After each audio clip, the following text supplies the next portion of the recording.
यशोमती मैया के नंद लाला। बोलो श्री नारायण भगवान की जय।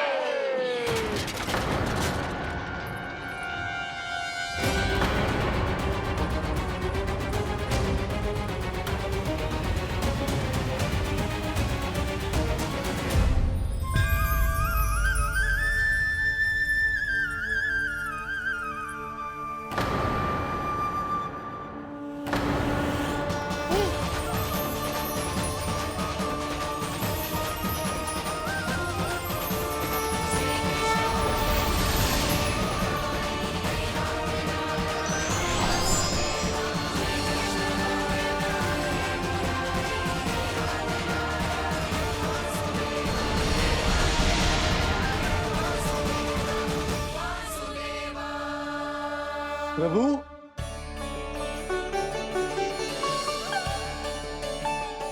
प्रभु, मैंने आपके अवतार को हानि पहुंचाने का प्रयास किया, फिर भी आपने मुझे दर्शन दिया। देने ही पड़े। तुम्हें मेरे चरणों का स्पर्श जो मिल गया। तुम्हें आश्चर्य हो रहा होगा, एक साधारण से स्पर्श से तुम्हें वो मिला जो बड़े से बड़े ऋषियों को भी कठिन से कठिन तपस्या के बाद भी नहीं मिलता। इसका उत्तर तुम्हारे अतीत में छुपा है। दैत्य हिरण्याक्ष के पुत्र के रूप में तुम्हारा जन्म हुआ था। शीघ्र ही तुम बहुत अधिक विशाल और असीम बलशाली हो गए थे, पर तुम अपनी शक्ति का प्रयोग अनुचित ढंग से करते थे। एक दिन तुमने महर्षि लोमस के आश्रम में बहुत ही उत्पात मचाया, हरे भरे वृक्षों को नष्ट कर दिया।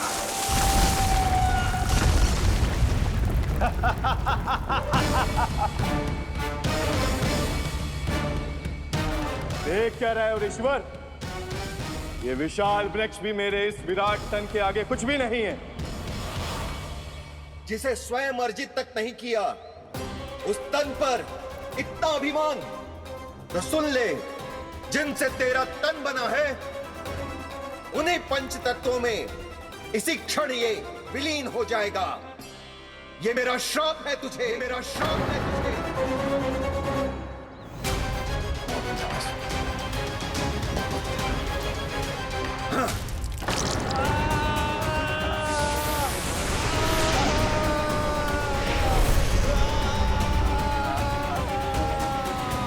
पर तभी तुम्हें अपनी भूल का आभास हुआ और ऋषि लोमस से तुमने क्षमा याचना की। क्षमा करे ऋषिवर, क्षमा करे। मैं मूर्ख, अभिमानी हूँ, अज्ञानी हूँ, परंतु आप तो दया के सागर है। कृपा करे ऋषिवर, कृपा करे। बिना तन के मैं कैसे जीवित रह पाऊंगा? तुम जीवित भी रहोगे और अपने दैनिक कार्यों का संचालन भी कर पाओगे, किंतु सजीव प्राणियों या निर्जीव वस्तुओं की सहायता से। ऐसा जीवन तो मृत्यु के समान है ऋषिवर। इससे अच्छा है आप मुझे जीवन से मुक्ति दे दो। मुक्ति भी अवश्य मिलेगी तुम्हें, पर जब तुम परम प्रभु श्री हरि नारायण के चरणों का स्पर्श करोगे, चरणों का स्पर्श करोगे। और यही नहीं शक्तासुर, कल जब तुम मुझे खोज नहीं पा रहे थे, तब भी तुमने हार नहीं मानी। 7 प्रहर तक 7 बार मेरी और मेरे गोकुल की परिक्रमा की। इस क्रम में तुमने अनजाने में ही अपना पश्चाताप पूरा किया और पुण्य अर्जित कर लिया। इसलिए मैं तुम्हें मोक्ष प्रदान करता हूं। इसलिए मैं तुम्हें मोक्ष प्रदान करता हूं।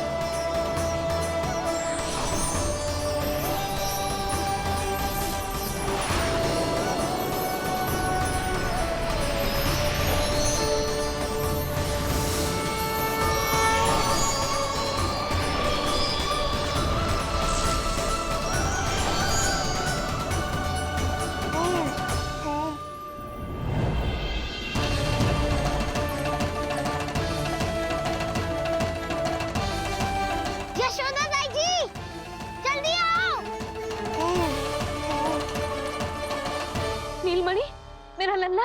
लल्ला, तुझे कुछ हुआ तो ना है ना? तुम ठीक तो है ना? मेरा नीलमणि, मेरा प्यारा बच्चा।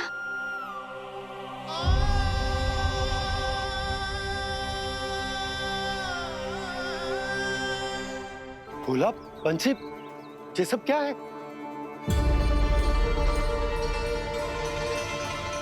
उज्जवल, ये किसने करो है? और देख, कहानी मत सुनाइयो। उज्जवल पुत्र, कैसे हुआ ये सब? किसने किया? और किसने? महाबली नीलमणि ने, बड़ी ताई जी।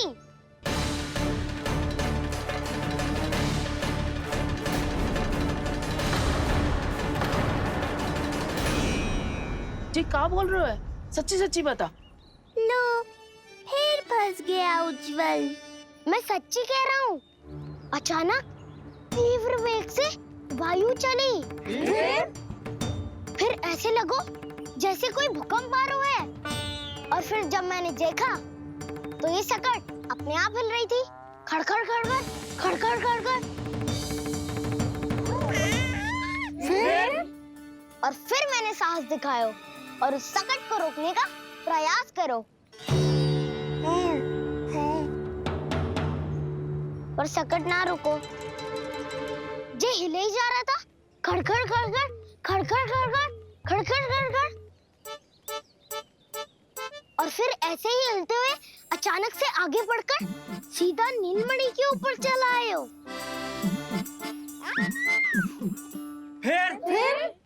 फिर सकट भी हिल रहा था, खड़खड़ खड़खड़, और सकट का सामान भी हिल रहा था, थरथर थरथर। ऐसा लगो जैसे सकट नीलमणि को कुचलने को।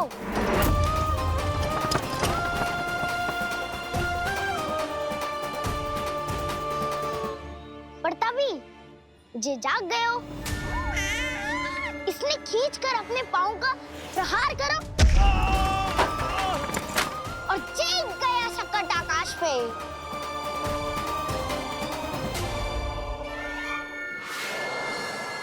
और फिर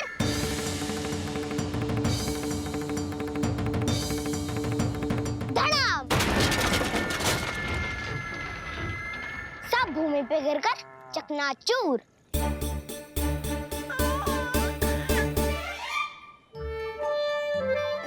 मैं सच्ची कह रहा हूँ ताई जी, नीलमणि के पैर का स्पर्श होते ही वो सकट ऐसे वायु में उड़ी जैसे कोई फूल। अच्छा, और जो तेरे हाथ में ये माखन है, ये भी अपने आप उड़ के आ गया होगा ना? हाँ, मैं सच्ची कह रहा हूँ। सदा बड़पोलापन, ये अच्छी बात ना है लल्ला। सत्य बता। मैया, मैं सत्य बोल रहा हूँ। ये सकट अपने आप ही आयो था और नीलमणि के प्रहार करते ही दूर जा गिरो। अरे, ये बड़बोले से पूछने से अच्छा है कि हमें स्वयं विचार करना चाहिए कि ये सकट टूटा कैसे। हाँ नंदराज, हाँ, हम भी आरती के लिए भीतर चले गए थे। हाँ। अरे, आप सब मेरा विश्वास क्यों ना कर रहे हो? नीलमणि के प्रहार से ही। उज्जवल, सकट बहुत पुराना था, पहिया ढीला होकर खुल गया होगा। यशोदा, अनेक कारण हो सकते हैं, चिंता करने की कोई आवश्यकता ना है। मैं चिंता क्यों करने लगी भला? मेरे नीलमणि के गले में रक्षा वाला कंठक पहले से ही है। और हम ये सब पूजा पाठ इतने विधि विधान से इसी के लिए तो कर रहे हैं, है ना पंडित जी? हाँ रानी जी। तो बस फिर मेरे लल्ला को कछु क्यों होने लगो? और आप सब स्वयं ही देख लो ना, जे इतना बड़ा सकट टूट के बिखर गया है, किंतु मेरे लल्ला को एक खरोच भी ना आई। इसका अर्थ तो यही है ना कि हम जो भी कर रहे हैं सही कर रहे हैं। मुझे चिंता करने की कछु आवश्यकता ही ना है। चलो सब भीतर चलते हैं। हाँ हाँ, लल्ला को भूख भी लगी आई होगी। चल।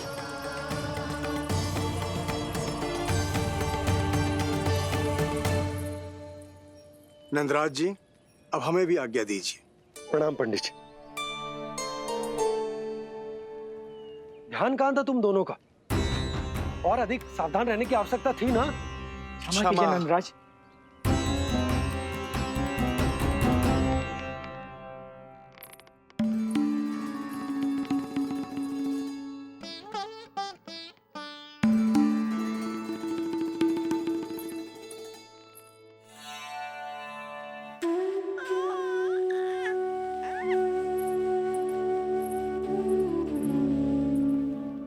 यशोदा, क्या हुआ?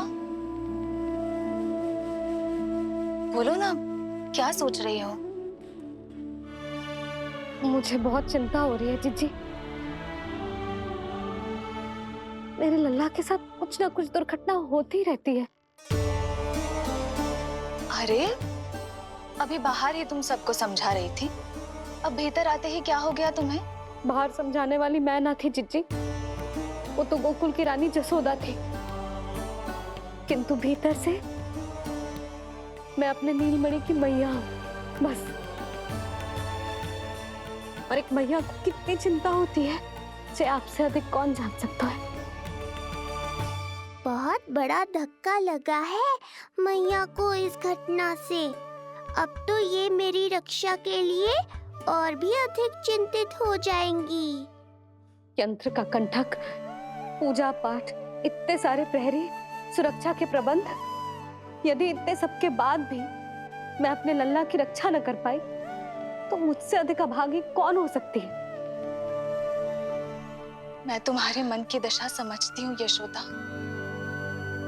इसी चिंता के कारण ही तो मैंने आज तक अपने पुत्र को छुपा कर रखा है। मैं जानती हूँ जिज्जी, मैं समझती हूँ। मैंने तो नीलमणि के लिए इतने सारे संस्कार भी करो है, पूजा पाठ की है,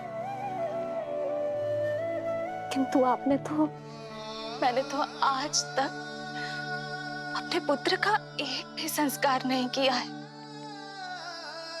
आंसू पोंछ लीजिए बड़ी माँ, शीघ्र ही सब कुछ ठीक हो जाएगा।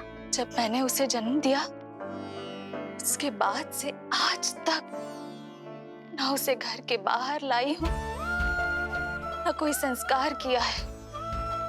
मैं तो उसका नामकरण भी नहीं करवा पाई हूँ यशोदा। उसके जन्म के समय स्वामी ने ये संदेश भिजवाया था कि उस कंस को हमारे पुत्र के बारे में तनिक भी भनक नहीं पड़नी चाहिए।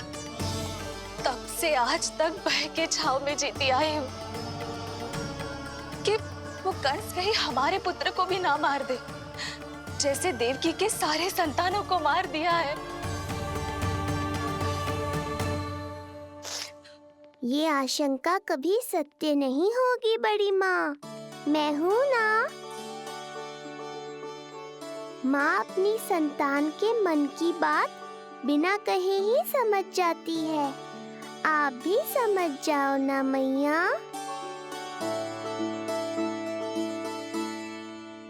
जिज्जी, हमें रोना ना चाहिए। हमें देख के लल्ला भी रो रहा है। मैया, आपकी सहायता की आवश्यकता है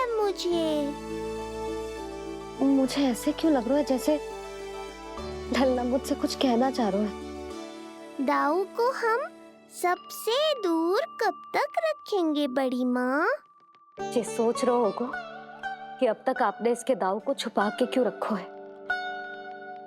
मैं उनसे मिलना चाहता हूँ मैया।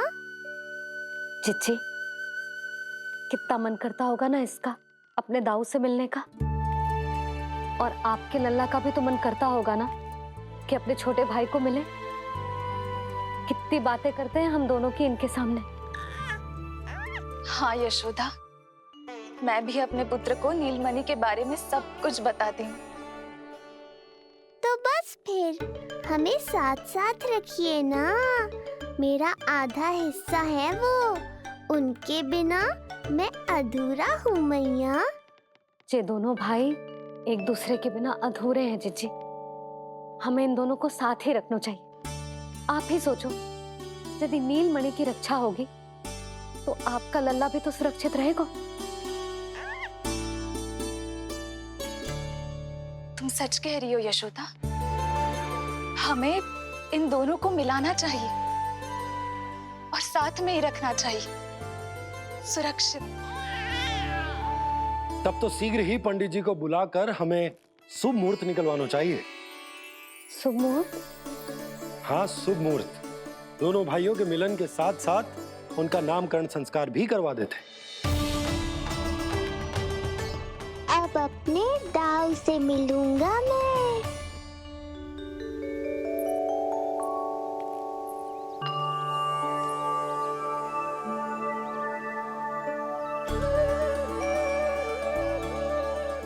ऋषिवर की दिव्य आभा के कारण ये वातावरण कितना शुद्ध, कितना पवित्र लग रहा है ना।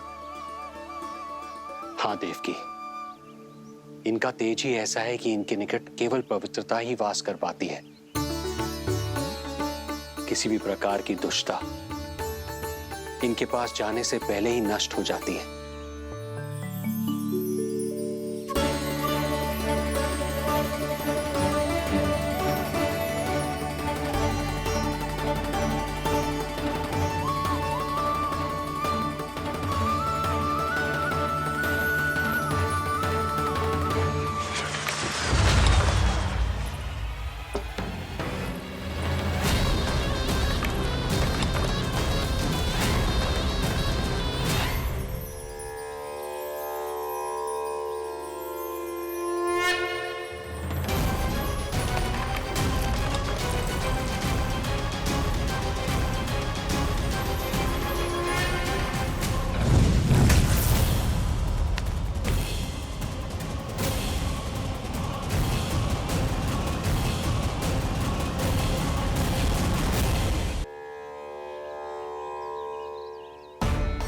इनका तेज ही ऐसा है कि इनके निकट केवल पवित्रता ही वास कर पाती है। किसी भी प्रकार की दुष्टता इनके पास जाने से पहले ही नष्ट हो जाती है। यदि महर्षि की इच्छा के बिना मैंने भीतर प्रवेश किया तो कहीं ये मुझे श्राप ना दे दे। नहीं, इससे तो अच्छा है कि मैं यहीं आश्रम के बाहर रुकूं और यहीं से इन दोनों पर दृष्टि रखूं।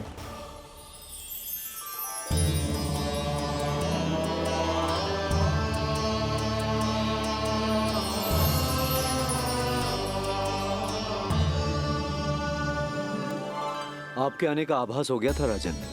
गुरुदेव, जो संतानें हमने खो दी है उनका श्राद्ध करवाने की विनती लेकर हम आपके पास आए हैं।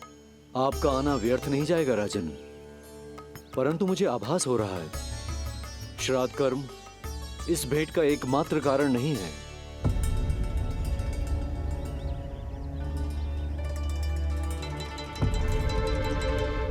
आपको उसकी या कंस की चिंता करने की कोई आवश्यकता नहीं है। निश्चिंत होकर बताइए कि आपकी इच्छा क्या है। गुरुदेव, वर्तमान में मेरी प्रथम पत्नी रोहिणी पुत्र सहित गोकुल में निवास कर रही है। हमारे उस पुत्र का और भाभी यशोदा के पुत्र का नामकरण संस्कार करवा दीजिए। बस यही हमारा सौभाग्य होगा। मुझे कुछ सुनाई क्यों नहीं दे रहा है? देवी रोहिणी से उत्पन्न आपका पुत्र यादव कुल का राजकुमार है और यादवों का गुरु होने के नाते उसका संस्कार कराना हमारा कर्तव्य है। परंतु यशोदा पुत्र का नामकरण वो आप मुझसे क्यों करवाना चाहते हैं?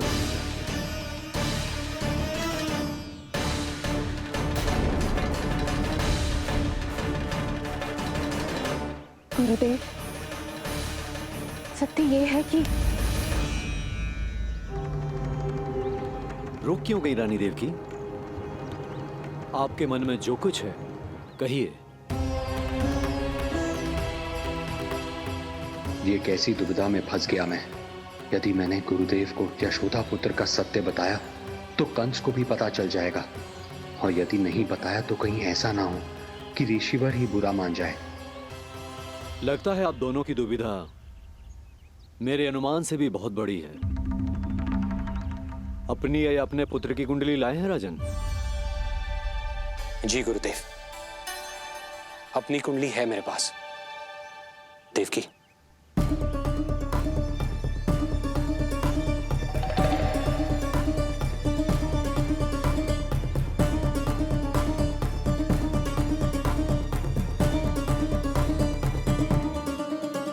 जो रहस्य आप नहीं बता पा रहे हैं राजन, वो ये कुंडली बताएगी।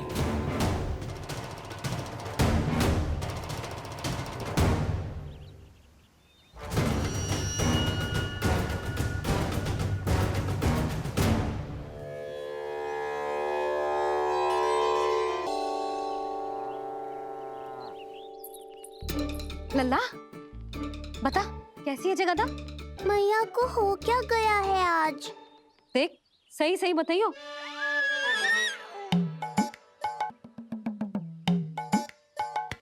अच्छी है ना? पसंद आएगी ना उसे? हाँ? या फिर जे मोर पंख वाला मुकुट दे दूं? पहली बार मिल रहा है तू, उपहार तो देना चाहिए ना? पर बड़े तो वो है ना मैया, उपहार तो वो देंगे मुझे।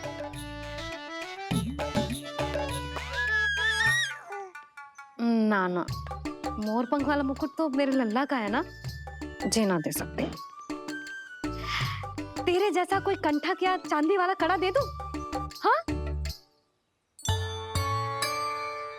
इस मिलन के लिए मुझसे अधिक उतावली तो मैया है।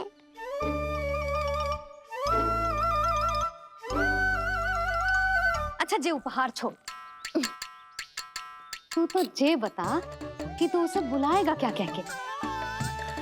अन्य सभी के जैसे बड़े भैया या गांव वालों के जैसे दद्दा बुलाएगो, या फिर बड़े नगरों में जैसे बुलाते हैं ज्येष्ठ ज्येष्ठ भ्राता बुलाएगो,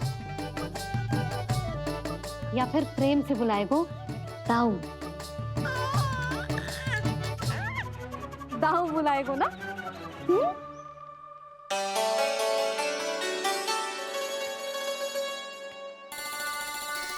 सुनो आपने, हमारे लल्ला ने निर्णय ले लियो, ये अपने भैया को ताऊ कहकर बुलाएगो।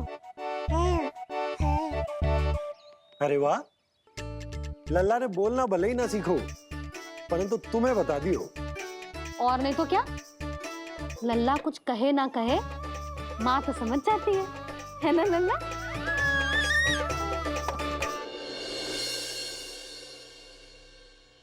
और इसने दाऊ वाली बात पे हाँ भी की है। हाँ हाँ हाँ, तो सदानंद जी ने भी कर दी है। लो, मैं तो भूल ही गई। क्या कही पंडित जी ने? बता तो ना यशोदा, बाहर से आया हूँ, हाथ पैर तो धो लूं। हाँ, दे लो। अब बताओ, कब का मुहूर्त निकालो है?